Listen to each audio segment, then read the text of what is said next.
5 seconds.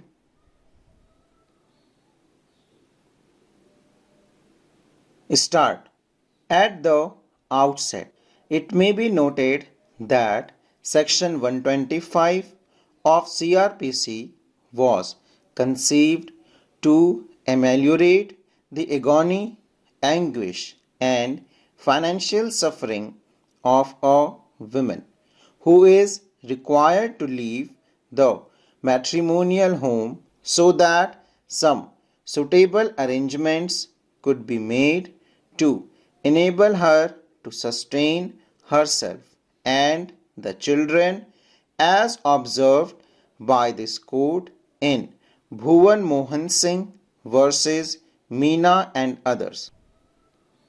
This court in this said case, after referring to the earlier decisions, has reiterated the principle of law as to how to proceedings under Section 125 CRPC have to be dealt with by the court.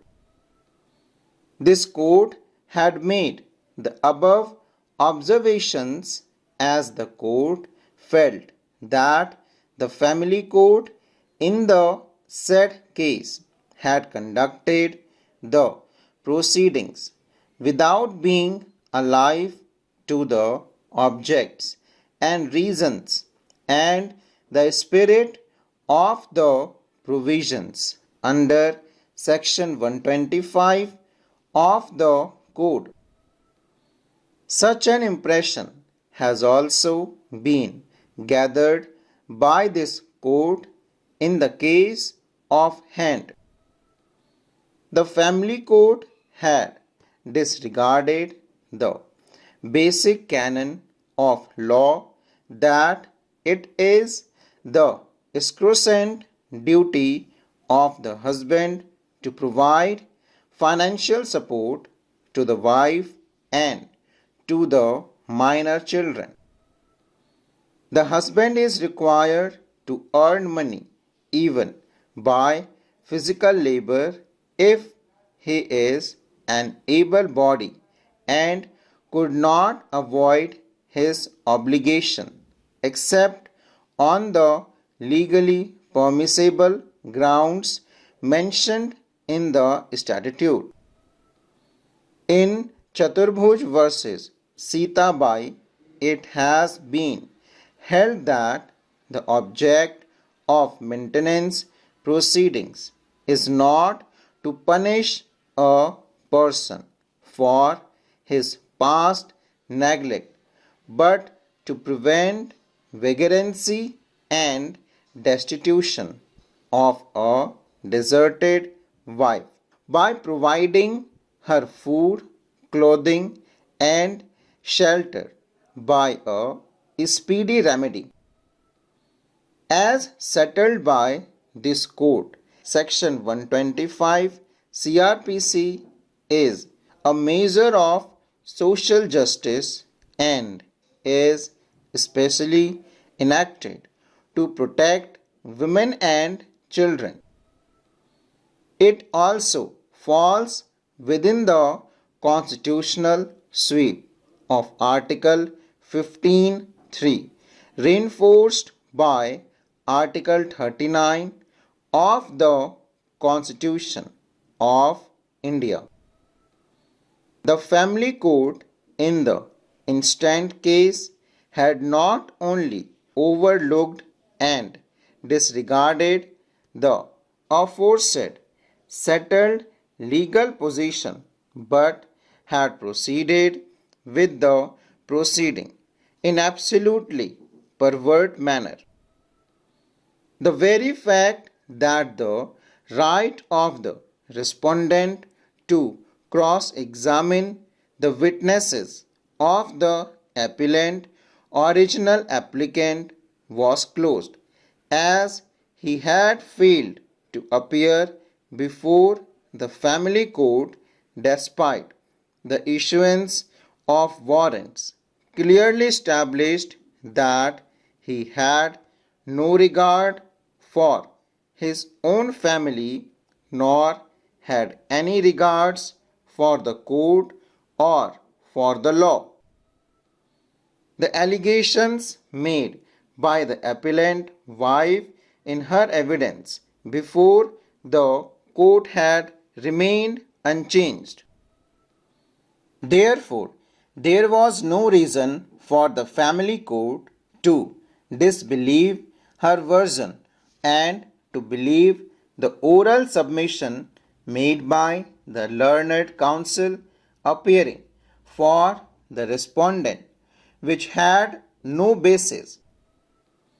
In the absence of any evidence on record adduced by the respondent disputing the evidence adduced by the appellant, the family court could not have passed the order, believing that oral submission of the learned counsel for the respondent she had clearly stated as to how she was harnessed and subjected to cruelty by the respondent, which had constrained her to leave the matrimonial home along with her children, and as to how the respondent had failed and neglected to harassment.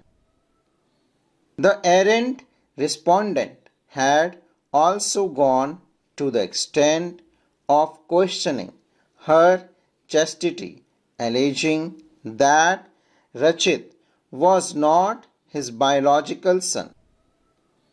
There was nothing on record to substantiate his such baseless allegation.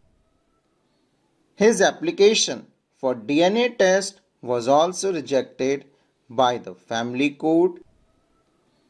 Of course, the family court granted the maintenance petition so far as the appellant number 2 son was concerned, nonetheless had thoroughly misdirected itself by not granting the maintenance to the appellant wife. Maintain her and her children.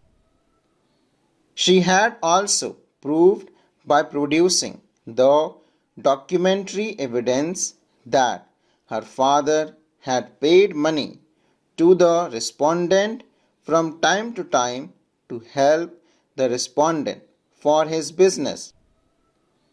Even if the allegation of demand of dowry by the respondent were not believed, there was enough evidence to believe that money was being paid to the respondent by the father of the appellant wife, which substantiated her allegation that the respondent was demanding money from her father and was subjecting to such an erroneous and preserved order of family court was unfortunately confirmed by the High Court by passing a very perfunctory impunged order.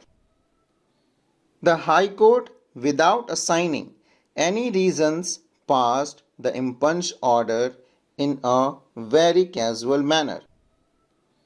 This court would have demanded the matter back to the High Court for considering it afresh.